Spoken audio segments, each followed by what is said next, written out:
Universities accused of anti-Semitism and discrimination against Jewish students have been making headlines. Just last week, a report claimed Stanford University suspended a student co-op house because of alleged discrimination against Jewish students. We know Columbia University settled a $220 million lawsuit over civil rights violations during those anti-Israel demonstrations on campus as well. Joining us now to discuss is Campus Reform's editor-in-chief, Dr. Zachary Marshall. Good morning to you, Dr. Marshall. Great to see you again.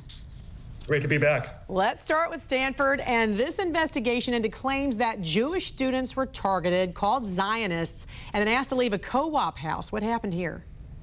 Yeah, so last year we had two student houses on Stanford University's campus tell Jewish residents they were not welcome. And this was covered in anti-Zionist language, which is just another word for being Jewish. And this is just a reminder that the left has an anti-Semitism problem. And that's what I'm trying to show through my work at Campus Reform, that we cannot ignore the left's anti-Semitism because it is clouded in the BIPOC DEI language and initiatives in higher education. This is what fuels anti-Semitism at universities like Stanford and Harvard and Columbia. Stanford, in fact, was one of 60 colleges and universities the Trump administration said could face enforcement actions because of their records and because of the claims of anti-Semitism. Should these schools be getting taxpayer dollars? No, absolutely not. And I think it's a good thing that we are seeing the Department of Education being so thorough and forceful with defunding universities that violate Title VI protections for colleges that do not protect Jewish students. So I think we need to see more of that. And it's positive news that Harvard University is now trying to settle with the federal government. I think more universities should do the right thing, and they need to own up to their failings since October 7th. Let's talk about the other big headline, and that's Columbia University paying big, settling that $220 million lawsuit there. But what I thought kind of also got lost a little bit in that story was these maintenance workers who were held hostage during anti-Israel riots and then required to scrub swastikas off of school property. They too reached a settlement with the school, but their civil lawsuit against those demonstrators continues. I mean, these guys, they were assaulted, they were battered, held against their will, they were terrorized. These poor guys went through so much during this, and not a lot of attention has been brought to it. Have these attackers even been brought to justice?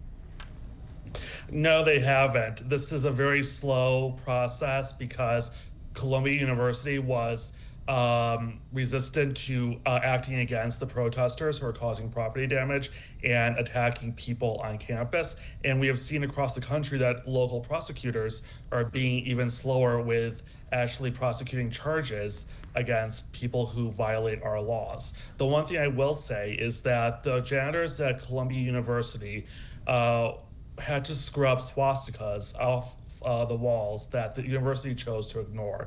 The janitors were also attacked and called Jew lovers during the Hamilton Hall occupation. Yeah.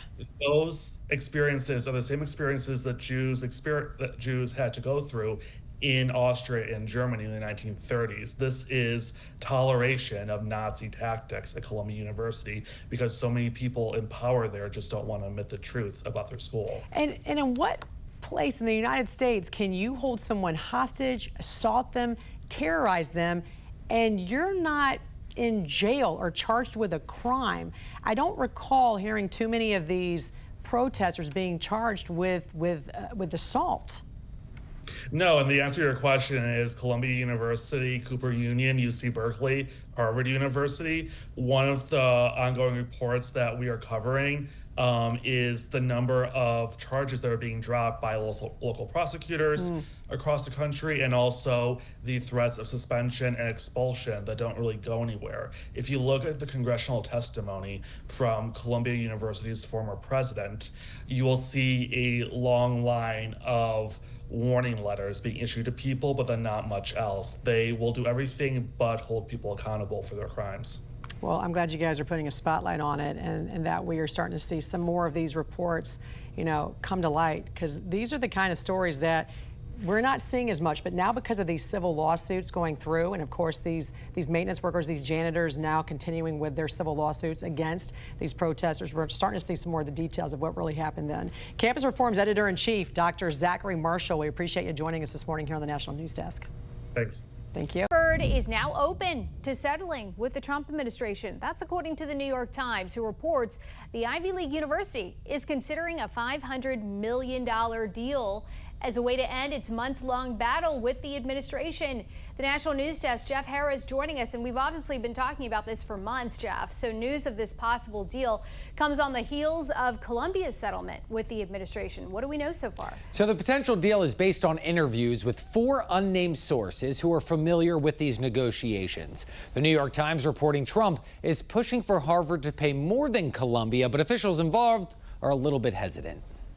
Last week, Columbia announcing it reached a deal with the Trump administration, agreeing to pay over $200 million to settle its anti-Semitism violation in order to reinstate its federal grants. It doesn't cross the red lines that we laid out. It protects our academic integrity. That was, of course, essential to us. The New York Times reporting Harvard could be next. According to 4 unnamed sources, the Ivy League university is open to a potential $500 million settlement to end investigations into campus anti-Semitism. It makes sense to have a settlement.